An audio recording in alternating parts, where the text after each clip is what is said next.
Hello, Thaddeus.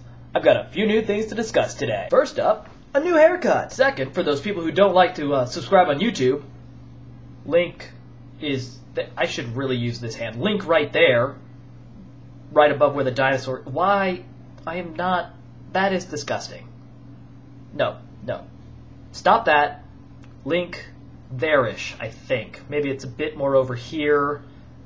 Somewhere in here is the subscribe button, if you want to subscribe. For those of you who don't want to subscribe, but still want to keep track of our video updates, I've created a Facebook group, the Pre-Future Discursive Welter Alliance. Link in the description below, down there. I cannot do this very well. Down there. Oh, and one last thing. Cue the intro. Well, it's gonna be the future soon, and I won't always be this way. When the things that make me weak and strange get engineered away. So Hillary says thank you for explaining time zones. But I'm a little bit worried about you. So apparently future you is experiencing memory loss for some reason, so maybe it's Alzheimer's, I don't know. It might be amnesia, maybe you had a concussion between now and then. But future you doesn't know things that clearly present you does know. Perhaps you should take future you to a doctor or something. And I totally didn't change shirts there, so don't think that I did.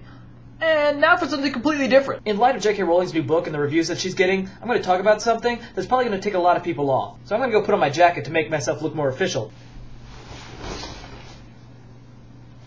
So finally, after getting 2 English degrees, I've taken up reading the Harry Potter series because I'm tired of people telling me I can't believe you haven't read Harry Potter. And I'd have to say it, the first book is not very good at all. The first 2 chapters are poorly written, should be cut in half, and combined together. I think we need to accept the fact that J.K. Rowling is in a lot of ways like George Lucas. So maybe we need to accept the fact that J.K. Rowling without a good editor is not going to produce the kind of work that we actually want to read. And what we're really remembering is a lot of nostalgia about how we felt when we were 12 when we first read the book. So perhaps we shouldn't be surprised that the casual vacancy is getting bad reviews. Now that's not to say that J.K. Rowling doesn't get better throughout the series. I'm 16 pages into the second book and I've enjoyed it a far lot more. And I think what happens here is that J.K. Rowling, with a good editor, is a very good writer. Or at least a very entertaining writer. And I'm not going to say that requiring an editor is a bad thing. In fact, it's a good thing to recognize a good editor when you see one. Oftentimes you're not very good at self-editing. Raymond Carver wasn't. His editor, Daniel Gish, helped establish the entire field of minimalism, or Kmart realism. Essentially, he's the one who made Carver's writing what Carver's writing is known for. And you can see this in Raymond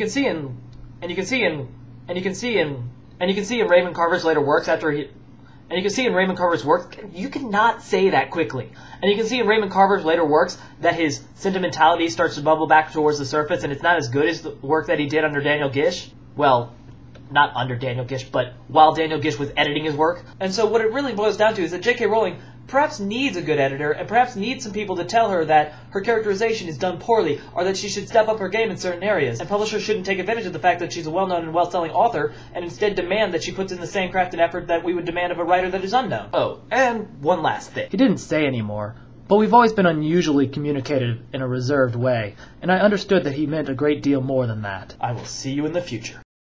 Yes! A video under 5 minutes!